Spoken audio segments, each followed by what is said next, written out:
తండేల్ సినిమాతో ప్రేక్షకులను పలకరించనున్నారు నాగచైతన్య. ఆయన హీరోగా, సాయి పల్లవి హీరోయిన్గా ఉత్తరాంధ్ర బ్యాక్డ్రాప్లో రూపొందింది తండేల్ సినిమా. శ్రీకాకుళం నుంచి చేపల వేట కోసం వెళ్ళిన ఓ మత్స్యకారుడు పాక్ నేవీకి చిక్కడం, అక్కడి నుంచి జైల్లో గడిపిన జీవితం, తిరిగి భారత్కు ఎలా వచ్చాడనే రియల్ లైఫ్ కథాంశంతో తండేల్ సినిమాను డైరెక్టర్ చందు మొండేటి తెరకెక్కించారు.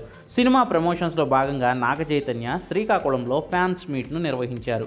అభిమానులతో కలిసి ఫోటోలు దిగిన చైతు అక్కడ తప్పెటగుళ్ళు కళాకారులను కలిశారు. తప్పెట చేత పట్టుకుని వాళ్లతో కలిసి ఫోటోలకు ఫోజులు ఇచ్చాడు నవయువ సామ్రాట్.